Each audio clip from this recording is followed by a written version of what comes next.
Hi, everybody. I'm M.K. Fain, And I'm Sasha White. and this is Identity Crisis. So today we're going to be getting into a drinking game that we are calling the Chase Strangio drinking game, and we'll explain in a second. But first, we'd like to give you guys some updates on what's been happening in the gender critical world. And this week, we only really have one update that we want to share with you, which most likely you all know about already, but that would be the case of Maya Forstater. Maya Forstater did not have her contract renewed at her job, which was a think tank, the Center for Global Development, back in March 2019. And this was because she posted some tweets where she basically critiqued gender self-ID. So in the initial employment tribunal where Maya was trying to appeal her case, the judge ruled that these are not protected beliefs or statements or speech, saying that these beliefs are not worthy of respect in a democratic society. Finally, after another appeal, Maya has won her case. It's a fantastic victory for free speech, for women's rights to even speak of our material reality. And we're just so thrilled and happy for Maya. Yeah, this has been such a great case, and it's really amazing to have this positive outcome. A lot of people were really moved by Maya not only just taking a stand, but then being willing to fight it and keep going every step of the way. And so I think that this is hugely inspirational to women. It's, like you said, a great win for free speech in the UK, a country which does not have great free speech protections compared to the United States. Although what they do have compared to the United States is really robust employment protections. And so this is a case of the law actually working as it was intended to, in this case, to protect people who have reasonable beliefs from being fired based on those beliefs. It's really cool that the UK has this law. I'm not usually jealous of the UK's legal system, especially around their freedoms. But in this case, I think that they have one up on us, and I'm really glad that this worked out for Maya. Yeah, and this is so meaningful for us in particular because we were fired similarly to Maya for expressing very similar views, basically the same situation. It's really triumphant to see Maya win her case. And like you said, this doesn't apply to us here.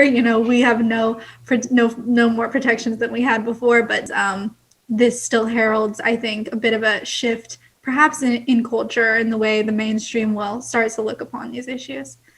Yeah, and we definitely can't deny the fact that our countries with their special relationship have the tendency to play off each other. And when something happens in one, we do take that into account to some degree. And while, yes, there is no legal precedent now that this created for us in the United States, it's a cultural one that is already seeping in across the pond. And so this does give us at least a starting point to say, hey, other civilized countries out there don't fire people for saying this. In fact, it's illegal to in some countries. We're supposed to be the country that has the most freedom, and yet we don't even have these freedoms. So I think that it at least gives you a rhetorical argument that we can use here, even if not a legal one.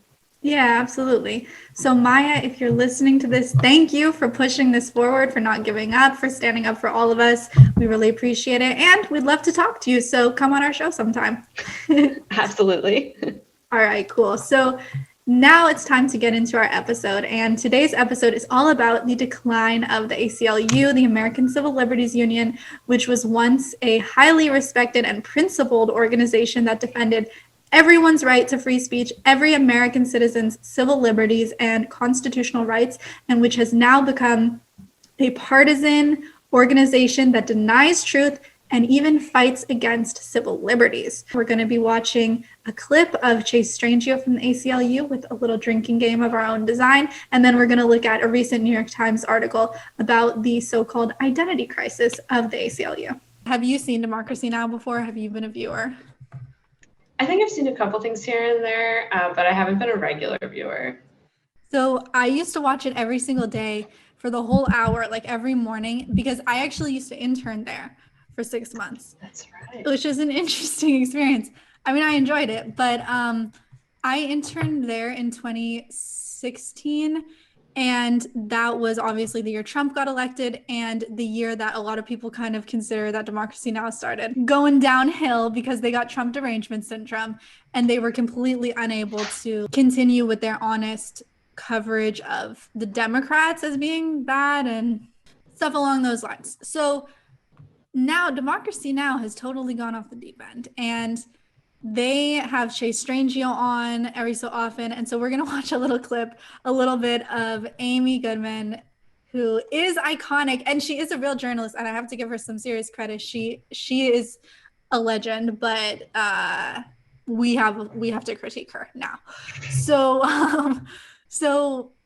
this is from March 31st, 2021, and it was Trans Day of Visibility. And Amy had on Chase Strangio and Raquel Willis. Do you know Raquel Willis? Also sounds familiar, but I don't. Trans activist, trans identified male activist. So we had an idea for the viewing of this clip that every time they tell a lie, you take a drink. It's a drinking game. I have some Prosecco here in this 4W mug. And if you're watching this and you want to get a drink right now, be careful. Don't get anything too strong because there are a lot of lies in this clip. So I will pause if I hear one. And then MK, if you hear one, just tell me pause and we'll stop and we'll discuss it. Okay. Okay. Let's do this. Okay. This is Democracy Now!, democracynow.org, The Quarantine Report. I'm Amy Goodman. As we turn now to look at a wave of anti-trans laws being enacted across the United States, with dozens more anti-trans bills making their way through state legislatures. This week, the Arkansas Senate approved one of the most harmful bans on access to health care for transgender youth. The measure would prohibit the use of... Drink for harmful, right? Mm-hmm. Yeah. Yeah, I mean, there was a lot there that was just framing. I know, exactly. It was like, is it a lie or is it just... Yeah. No, sorry. For this one, they were saying a ban on healthcare. It's never a ban on healthcare. Yeah, like, I think we have to drink for that. So yeah. Did that count? Right. I'll just do one more. Including hormones and puberty blockers, care that has been life-saving. Drink.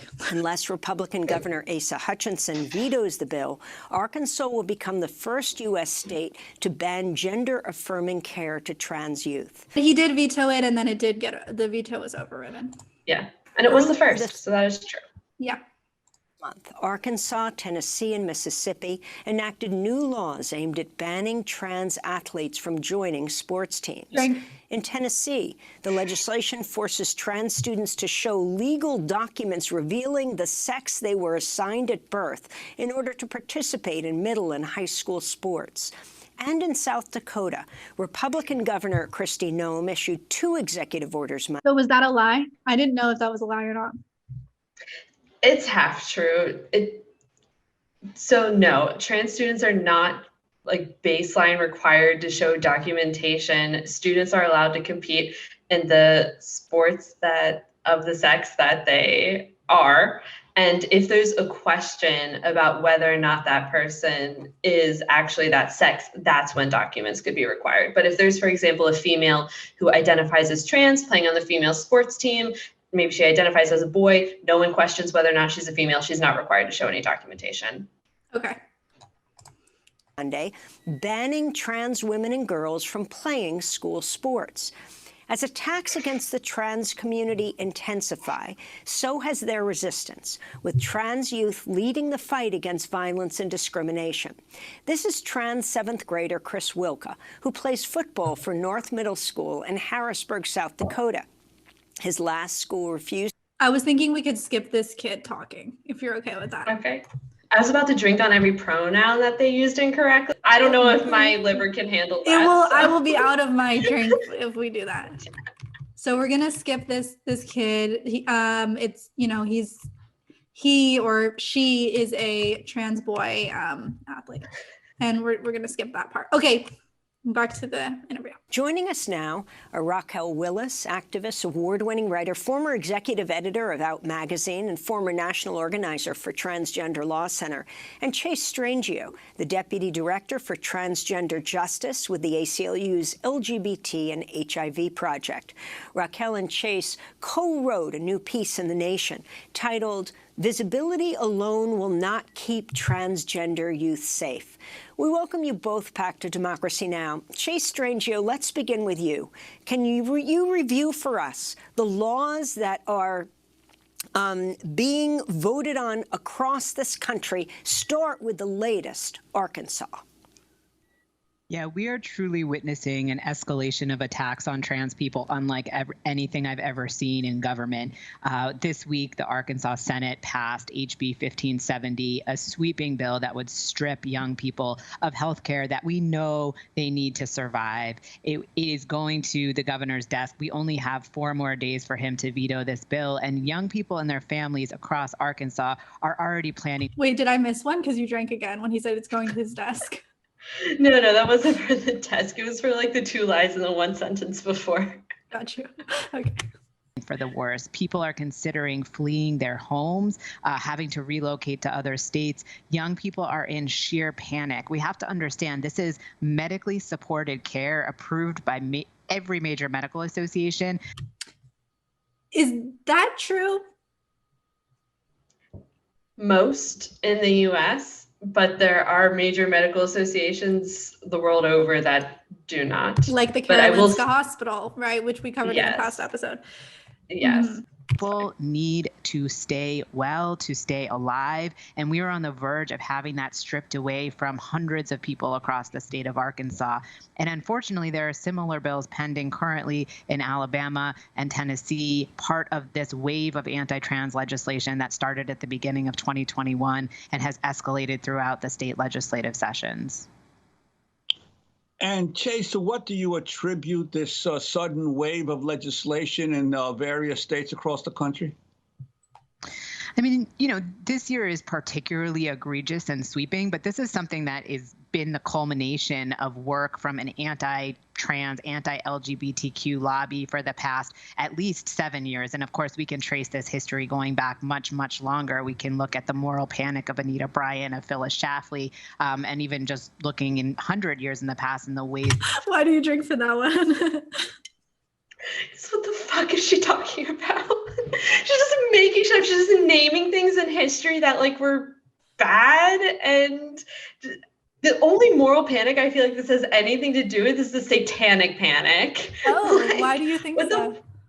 Oh, that's a whole other thing. I have this whole theory about how there are like 2 parallels of social contagions. Mass hysteria is very religious in nature, and the way that they spread and threaten people, it's a whole thing. I'm gonna write an article about this someday. Oh, good. Okay, cool. In which colonial powers used regulation and control over sexed bodies to exert power. So there's a long history here. I think what we're seeing today in state legislatures is a particular effort to pivot from the anti-trans restroom bills into a new form of regulation of trans young people and trans bodies. And they have seen an opening because they built alliances, even with some people who would consider themselves liberal. I'm sorry to pause, but can we just talk about this sign that they keep showing as their B-roll? If being trans is a choice, when did you choose to be straight? Do they not even understand that trans people can be straight? Yeah, they don't even understand their own ideology. Exactly. That's the thing. Liberals and progressives who have either remained relatively complacent or who have joined forces in the attacks on trans young people. So right now we're seeing an escalation in supermajority Republican legislatures where we are not countering that escalation with the appropriate level of resistance, given the magnitude of harm that is going to result. It's really ironic that they just showed a sign that says trust doctors, vote no on HB1, because the gender affirming care is not about trusting the doctor. It's about trusting the patient, which makes it very unusual, if not unique. That's a very good point. Given the magnitude of harm that is going to result.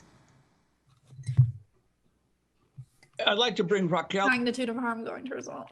into the. To be fair, I just want to be fair. Chase is a lawyer who has to argue on behalf of his side. And so if he's going to twist the truth, that's what lawyers do. Sophistry, long history of that as well. Conversation. Raquel, you tweeted that, quote, the GOP continues to terrorize communities on the margins all across this country. This is why we must come together on these fights. As a Black trans woman from Georgia, it's not lost on me how these fights against people of color and LGBTQ folks are connected. Can you elaborate on that? Absolutely. Yeah. I'm from Georgia. And when I think about my life, all of my identities have played a role in the way that I've navigated society. And of course, the ways that I have been made a target.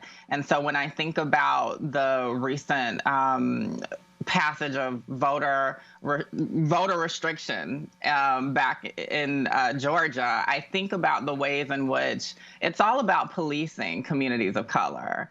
And that is completely tied to this fight and this onslaught against trans people. It's about policing our bodies, right? And so this is about us interrogating what power looks like and how it is wielded within our society.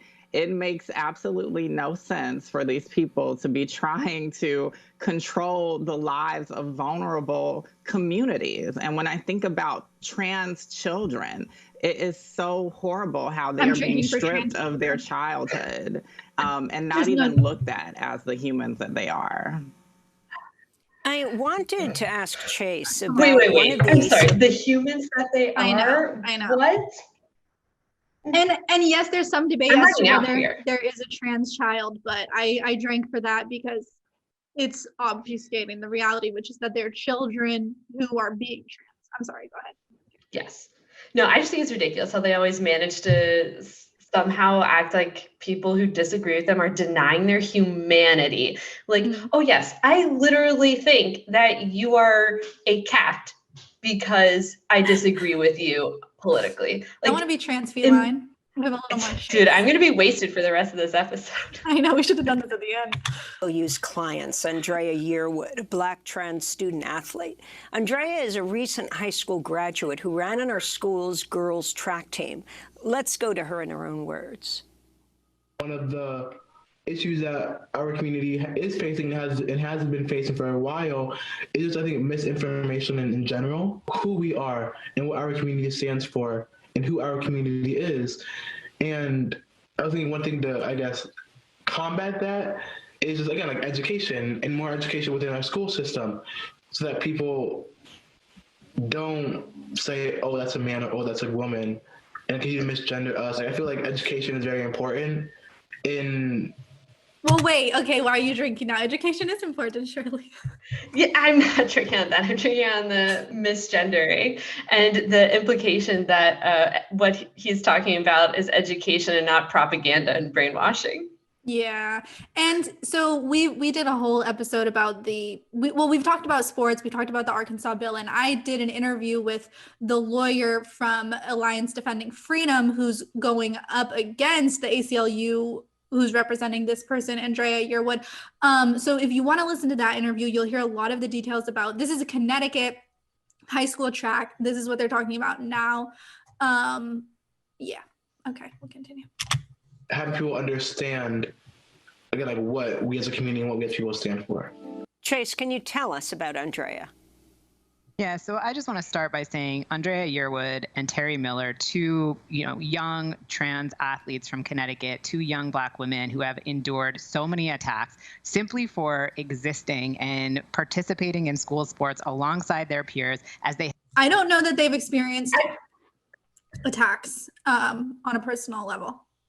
They probably have. They're public enough at this point. I wouldn't be surprised if there true. were, but it was not for simply existing. It was not for being women. It was not for playing sports with their peers. It was for cheating on sports with people who are not their peers in athletic competitions. And I'll be honest, it rubs me the wrong way, the way Chase said young Black women, because he's using their identities to try to make it seem like they're being persecuted. And what's the reality is that one of the girls being represented by the ADF is a young Black woman, and the others are, young women of, I think they're white, but in general, I mean, I wouldn't even put importance on their race. I don't really like saying, oh, that is a young Black woman, but if we're going to talk about that, then that's the reality here. Right. Like there's an actual young Black woman in this case, and it's not either of them. Correct. And I interviewed her on my channel, Alana Smith, and she, with her mom and their attorney, Christiana Holcomb from the ADF. Yes. Someone who was actually trying to just compete with her peers. Yes, precisely. every right to do. Andrea is a young person who graduated from high school. She was a track athlete. She trained every day for 4 hours, worked so hard, loved the sport. And how is she rewarded for that? She is the centerpiece of an attack campaign with pieces on Fox News targeting her, a lawsuit brought by Alliance Defending Freedom on behalf of cisgender athletes trying to block her from running in her senior year. Yeah, the lawsuit wasn't just merely an attack to block this individual and the other trans individual, but to change the policy so that only girls could be a part of the team. Right. And it also wasn't on behalf of cisgender anything. It was on behalf of the women and girls who were harmed. Yeah, we got a drink for cisgender. Like, come on, another drink for cisgender. Which ultimately all of their senior seasons were canceled because of COVID. But the lawsuit continues, even though she has quit the sport altogether due to the ongoing harassment that she experienced. The lawsuit is. I have something to say about this one. The irony here, because Chase, meanwhile, is running another case in Idaho with called Hecox, with a male who has dropped out of college and yet is still fighting for the right to theoretically, hypothetically, be able to compete on the female track team of a college that he no longer even goes to. And I watched Chase try to defend that as somehow actually still a relevant, not moot issue. And so here, in this case, she's saying, because the judge was saying, because MK wasn't the judge going, well, you know, Mr. Strangio, like how do we have evidence that this student wants to keep running? Like, I don't see that in front of me. Right. And we have in this case, Chase saying, well, COVID happened. They're not running anymore anyways. Why are you still bringing your stupid case? And then in Idaho, she's arguing the exact opposite. Like, well, like hypothetically in the future, there could still be a problem here. We have to defend rights and blah, blah, blah, blah, blah, blah. Like, it's so disingenuous. And yes, I get you're a lawyer. You have to like make whatever argument works in certain cases, but do not be fooled to think that there is anything actually like that this person believes, that they're not willing to say the opposite of when it suits them. Yeah. Continuing because they are trying to strip her and Terry of their past titles, and any win that they have achieved, they're trying to get it erased from records, even records that are hanging in their individual high schools. And from the other side, what they say about this is like, well, if you're a girl at this high school and you're perusing the records up on the wall, you're going to see these unattainable times and maybe not even know why. I mean, probably everyone knows, but these are not girls' times, they're boy times. Right. So they shouldn't be listed under girl times. It's false records. So that's why they want to change that. And it's not just that. When people discover cheating, in loads of sports, people are stripped of titles after the fact. And in fact, when they're not stripped of a title after cheating is discovered, it usually becomes a huge scandal. Like, you know, when this World Series happened and discovered that the Astros were cheating, I'm pretty sure, okay, I'm not a sports person. I'm sorry if I offend someone by saying some of this wrong. I don't even know what the Astros are, so you could say I think they do right baseball now. In Houston. Yeah, okay, basically they did a big cheat. And it was found out after they already won the World Series and they didn't have their title stripped and people were really pissed about it. So like when cheaters get caught after the fact, their medals are taken, their titles are stripped. It is a normal part of sports. Happens all the time at every level of competition.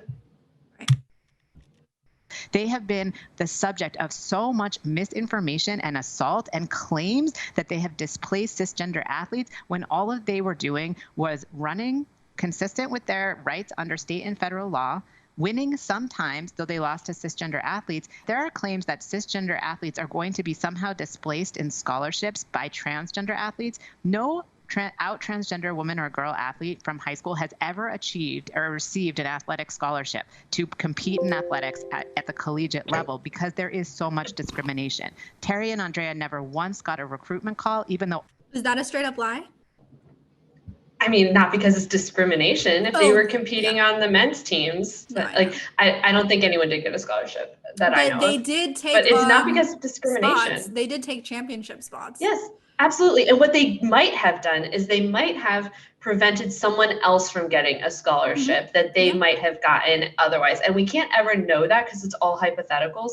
But we know that some of the girls in this case were not able to go on to higher level athletics, to higher level competitions, because they were like bumped off of the competing ranges. And so maybe they could have gone on to compete in those higher level competitions, and that could have improved their scholarship chances. So we just don't know. Okay. All of the cisgender athletes who are trying to block them from participating are currently on athletic scholarship in Division I schools. Well, from what you just said, know. that's not true. And I do know that they're not all out of high school yet, because Alana Smith, who I spoke to, is still in high school. So I don't know why Chase would say that. I could be wrong, but I think that's a lie. Yeah, I'm not positive about that, but okay. We have a serious conversation to have about how much discrimination trans people are facing, and yet they're still escalating attacks. If you can also elaborate on that, Raquel, and talk about, well, the piece the two of you co-authored for The Nation, Visibility Alone Will Not Keep Transgender Youth Safe. What will, Raquel? Yeah, I mean, I think a big part of the work that Chase and I have been partnering on over this last week, as we've expanded Trans Day of Visibility into Trans Week of Visibility and Action, is really getting people to be about that action. And so that means we can't just rest on some of the social strides that we've made, whether it's in Hollywood or on different screens in these different sectors. Those things are powerful. Okay. This is more of a question than a lie, but the whole title of the article was that visibility alone won't save trans kids. That's and why then we need Raquel a whole week here of is visibility. saying, we took our 1 day of visibility and times it by 7. We have more visibility. Great. Yeah, it makes no sense. Make up your fucking mind. Let's see what Raquel has to say. Full and great, and we definitely need to see more of our stories in media and in these ways, but we also need to be using that action to change our material realities and protect. Did Raquel just say material realities? Damn. God damn. Our rights. And so this week has really been for us all about getting people mobilized so that. And Chase, if you could give us a quick take on how you see the Biden administration, the actions it's taken on behalf of the trans community in the first 3 months of the Biden presidency? I mean, I think we've seen some important federal executive actions coming down from this administration, and I hope to see way more aggressive and robust actions from this administration enforcing federal civil rights laws. I also, as we think about what today represents, I also want to hold the fact that— Tell us why you're drinking for that. Because what she's talking about is not enforcing federal civil rights law. She's talking about changing and reinterpreting federal civil rights law. Because federal civil rights law, as it currently stands, has sex as a protected category under law. So yes, yeah. Law alone isn't going to save us, that we are ultimately going to have to energize and mobilize and build power for our communities. If I think of the two things, like two central things for me as a trans person that saved my life, were sports and healthcare. And those are things that are being stripped away from our young people. And yes, we already have the legal rights. All of these bills are illegal. They violate Title IX. They violate the Constitution. But we need mass mobilization. Tell us, can you explain for people who don't know why that's a lie? I can't keep up. I know. Does not violate Title IX. The Office of Civil Rights said that it didn't. And, I mean, they're trying to change that. Like, they could reinterpret Title IX. There's a hearing happening just last week about this. But as it currently stands, it does not violate Title IX to have segregated sports. It does not violate the Constitution. There's nothing about that in the Constitution. If anything, it could be the opposite. But no, she's making stuff up. Resources going to our trans-led organizations and support for our communities materially beyond what visibility can afford and even beyond what the law can afford. Chase, you spoke to Joanna Brandt, the mother of a 15-year-old trans boy, ahead of Arkansas State Senate vote earlier this month. This is Joanna speaking about the importance of gender-affirming care for her son, Dylan. Today, after 2 years of therapy, doctor's visits, and almost 18 months of gender-affirming hormone therapy, Dylan is happy, healthy, confident, and hopeful for his future. His outside now matches how he feels on the inside, and he is a support to other LGBT kids. Tell us why you drank MK.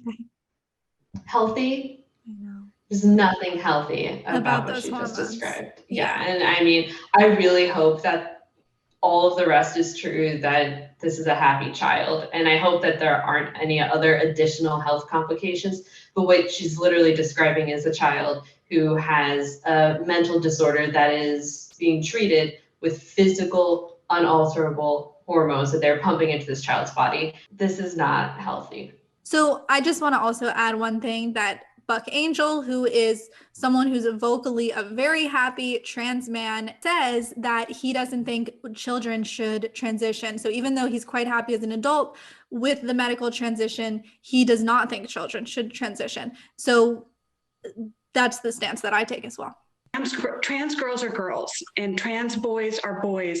Denying them access to gender-affirming healthcare is denying them the right to be themselves.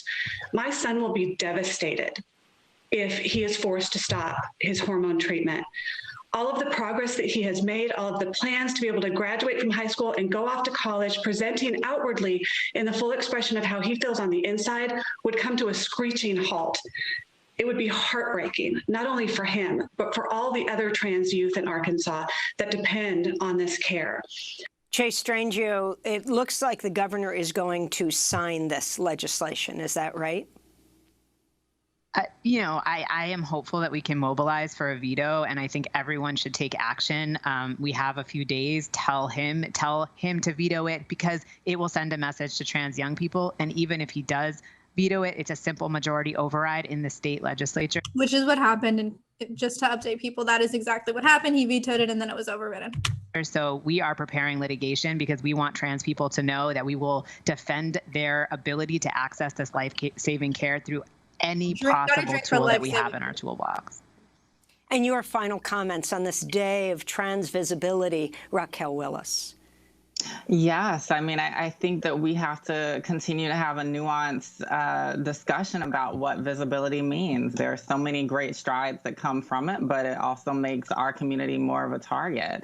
And the other thing I want to say is that it's important for us, along with being in contact with lawmakers, to make sure we're supporting the organizers and organizations who are on the front lines of this work every day. So donate, support their work, and we'll continue to move forward. Raquel Willis, leading transgender activists.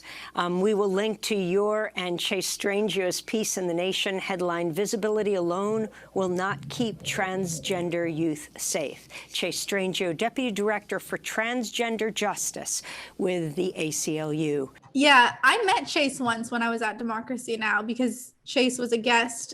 You know, he's often a guest. Okay, well, that was kind of fun, I guess. I mean, it is a serious topic. I don't want to seem like we're actually belittling what they're talking about, because there are youth who identify as transgender who have committed suicide and have had a really hard time. But there were so many lies. So I hope we, successfully called some of them out. Yeah, I mean, this is just a very classic example of how the ACLU and specifically Chase have really just started lying out their teeth whenever they have the opportunity about trans stuff, and how they prioritize this over everything else. Exactly. I mean, civil rights just means trans rights to them at this point, and trans rights just means walking all over women's rights and spaces. And truth. Yeah, it's ridiculous. Exactly. So that is the purpose of today's episode, to talk about the decline of the ACLU.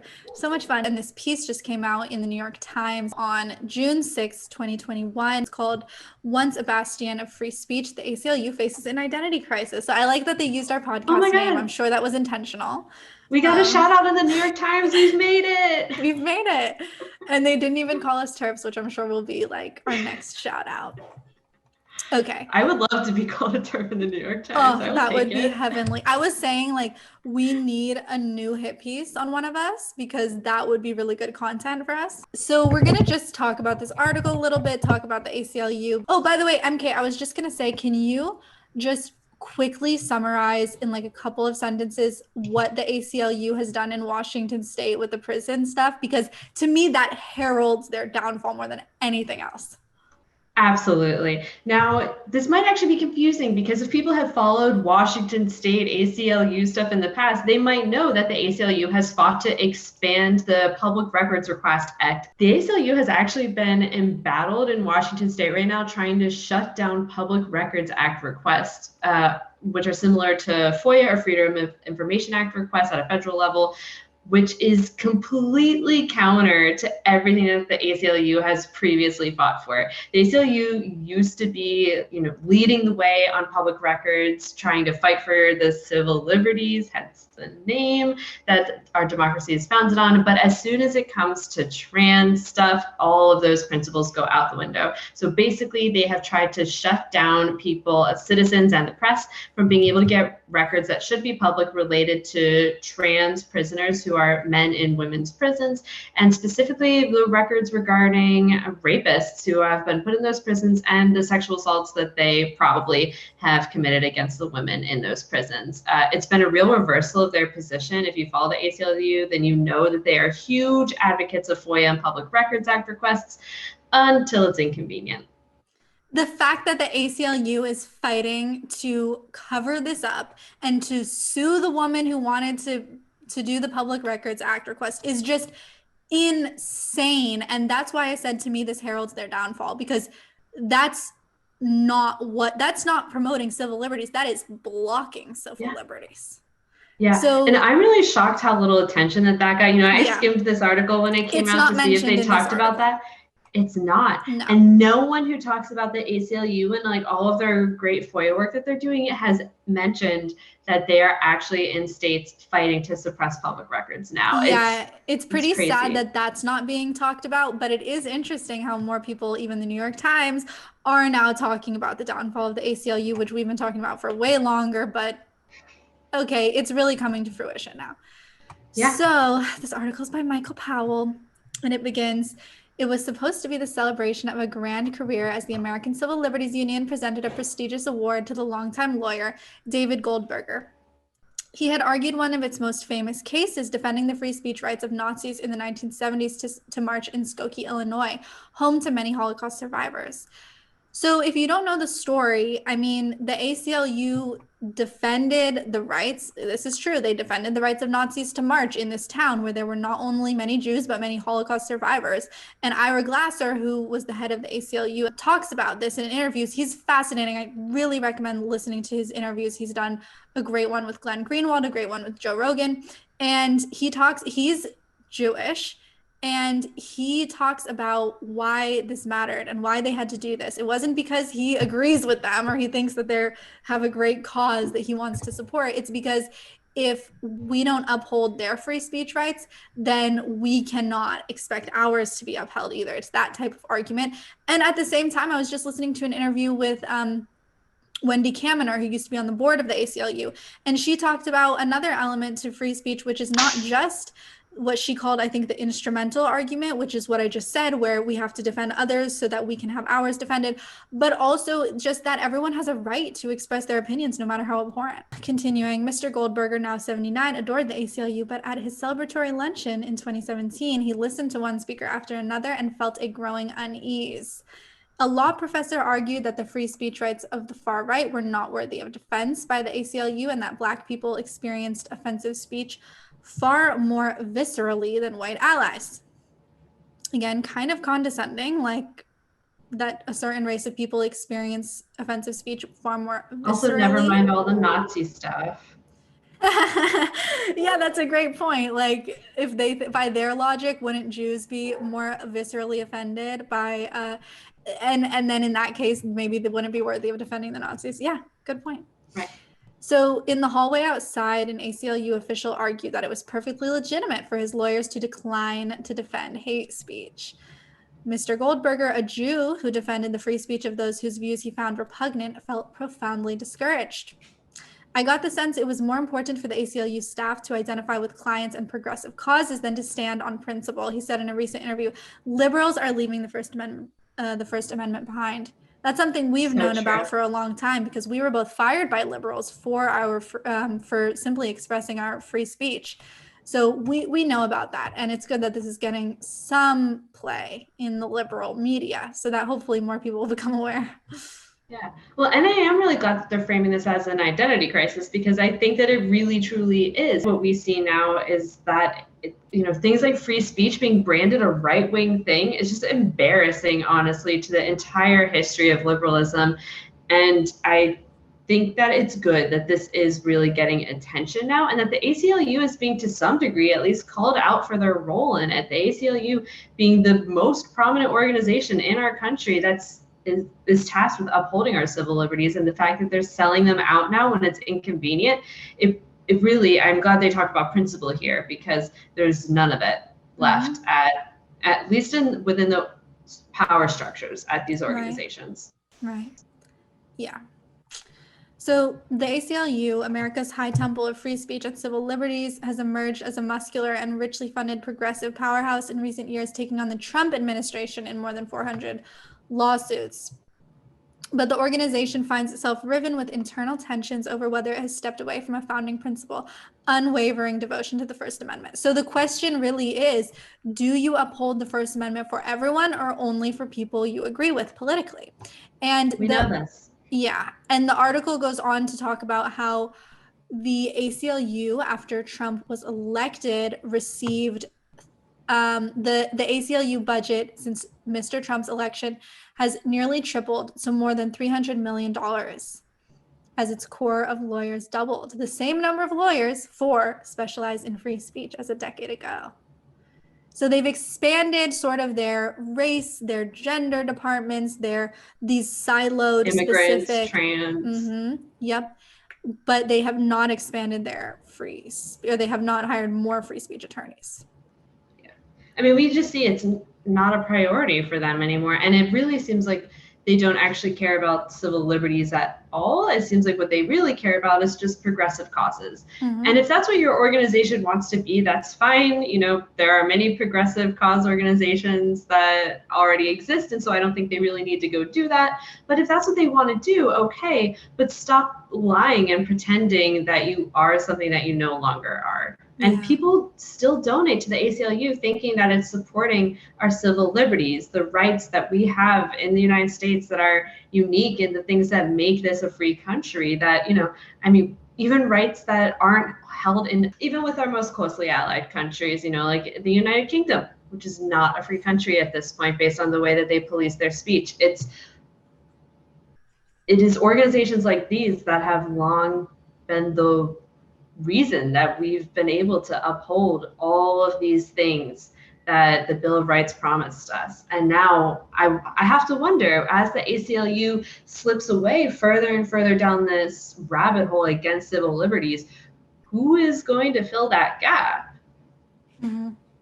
Yeah, I wonder what that happens too. to democracy? Right. Like, I mean, you want to talk about democracy now. What happens to democracy when the organizations, the civil society that we trust to hold the government accountable can't be trusted to do it anymore? And I think that, a lot of progressives these days are talking about threats to democracy, and we never hear this come up on their list. Yeah, absolutely. It will be very interesting to see what organization rises up to replace the ACLU. I will just take the opportunity to talk for a second about Plebity, because part of our free speech fund is that we can also fund litigation in specifically in regards to someone who's in a hostile work or academic environment in relation to their expressing their opinions or their views or their speech. So we're looking for cases to support. We want to support civil liberties and free speech. So if you're listening to this and you know of a case that needs support for the legal fees, let us know. Get in touch with us. We want to expand and start supporting that in addition to individuals' free speech. Plebity, the new ACLU, I like it. We'll see what You happens. could be the new Chase Strangio. So the ACLU, so this article is talking a lot about how, just like with Democracy Now!, when Trump was elected, the ACLU completely pivoted its focus to oppose Trump, as opposed to its previous commitments to principle-based defense of civil liberties and free speech. And then they're talking about this generational divide where you have the sort of old guard of the ACLU who believes in free speech for everyone, and then you have the younger staff coming up who really care about identity politics. And it talks about these policy silos focused on issues like immigration, transgender rights, and racial justice. I think also, MK, it's so important for us to show that not everyone in our generation is like this. We still have a commitment to these traditional principles. We actually believe in the the ideals of the US Constitution, and we would uphold them. But we are completely barred. If we ever wanted to work for an organization like the ACLU, we would not be welcome there whatsoever because we oppose transgender ideology. So I think that's really interesting because you'll hear people complaining about our generation, but here we are, and we believe in these traditional leftist values, but it doesn't matter if they're leftist values or what, we just believe in free speech for everyone. Yeah, and I think it's also really interesting that what they're describing here actually mirrors a lot of what we've been seeing from internal drama at the New York Times, where you have these, traditional liberal media outlets where the old guard is being pushed out, the ones traditionally in support of free press, free speech, and liberalism and democracy, and instead we have coming in the younger generation of just identity politics. Mm-hmm. And then maybe the last thing we can talk about, because we don't want to go through this entire article, but we can talk about, they do actually mention how Chase Strangio said that he would die on the hill of preventing the circulation of Abigail Shar's book. And, that's just chilling and so bizarre coming out of the ACLU. How the hell is Chase still employed there when he has explicitly said that he would support the suppression of speech? That's actually a very good point, because we were both fired for things that we said online that had nothing to do with our jobs or like countering the actual mission of the places that we worked for. Like nothing I said had anything to do about technology or software agencies, whatever. Nothing you said had anything to do with, what do you do? Literary agenting. Correct. Yes, I totally understand what you did. Meanwhile, Chase can actually go on Twitter and directly contradict the stated mission and goals of the organization she works for and be fine.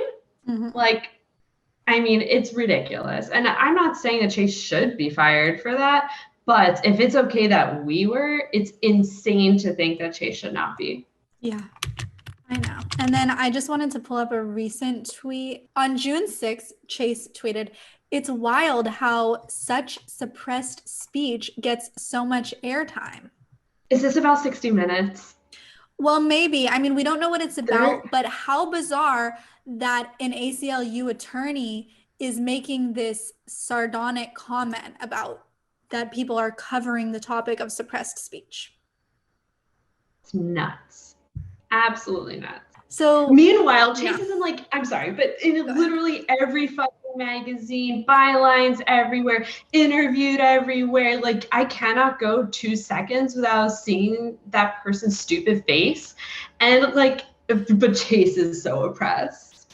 Honestly, I can't even go 2 seconds without seeing that person's naked body, because Chase is posting pictures of themselves without clothes on. It's unbecoming. Ridiculous. Yeah, for professional. Can you imagine? No. It reminds me of the Grace Lavery academic profile picture on the UC Berkeley site. Wasn't his profile picture a My Little Pony for a while? Are you serious? I'm pretty sure I'm not confusing that with someone else. I'm pretty sure it was on Twitter.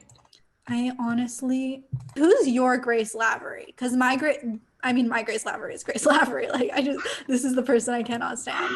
But who's your Grace Lavery? That's actually quite tough. I feel like it's not any of these big celebrity people. Honestly, as much as I'll make fun of them on this show, I really don't care until they cross my job and work again. It's the people IRL that I've known and who have been so fucking self-righteous. And then just to remind people that Grace Lavery also tweeted about burning Abigail Shar's book and encouraging it, but that was just a joke, so it's fine. Did you see then that Katie Montgomery was going on about, this is another male who identifies as a woman, who is going on about how when Nazis burned books, they were actually burning research into trans people. Yeah. And there's like this tiny grain of truth in that he will then take and like expand to make every single thing be about trans. And it was I like, remember when I got canceled, bruh. Katie Montgomery was bullying me on Twitter.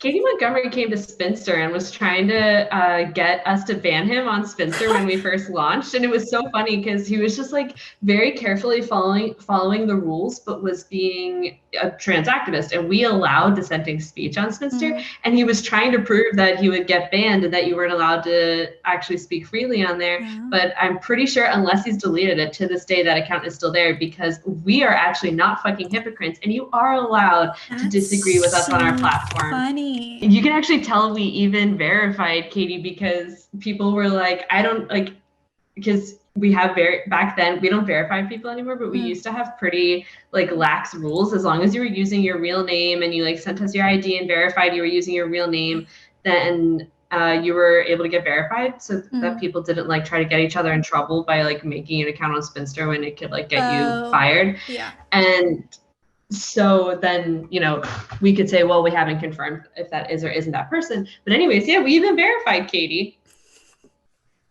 I mean, you guys are such unwelcoming, exclusionary crazies, obviously. Yeah. And we did have some people who were pissed about that. They were like, I can't get a check mark for my username that's like Wicked Witch of the West 27. But Katie Montgomery. So, you know, we might want to just mention on YouTube, you can't say trans women are men. They block you from saying that.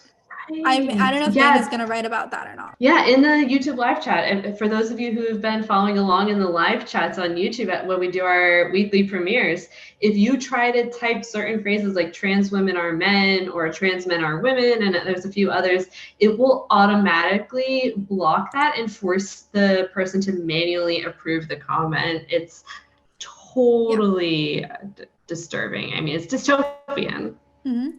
Yeah, I mean, it's like YouTube is saying that it blocks comments that are inappropriate, but that's not inappropriate. So it's very bizarre that they're actually catching those. It's showing that they've got some kind of mechanism in place to not allow you to state those facts. Or they have some sort of AI that detects what phrases are most commonly reported and then puts those through. Okay. But I would really guess that someone actually just manually typed that phrase into a list. Yeah. I wouldn't be surprised at all. So we hope you guys enjoyed this episode. We hope you didn't get too drunk if you were playing along with us. And, you know, let us know what you think. Why do you think the ACLU has gone down this path? Does it have to do with money, ideology, or something else, or all of the above? All of the above. Let us know what you think of the renowned Chase Strangio. If you like Identity Crisis and want to support the show, please consider becoming a supporter on Plebity's Patreon. That goes to support Identity Crisis and all of the other great content that Plebity is putting out right now, including Sasha's groundbreaking interviews with some really big names and important people. She's breaking stories over there that no one else is covering. Be sure to check it out on Patreon, and the link will be in the description. That also supports our show and allows us to create this free content for you. And if you sign up on Patreon on any of the tiers, you will get Identity Crisis early. You will get early access, and you can watch these episodes before everyone else. And you'll also get early access to my interviews. So consider signing up over there. And if you like this video, please hit like, share, and subscribe. Leave a comment below if you want to give us your thoughts. And catch us next week on Monday for another episode of Identity Crisis.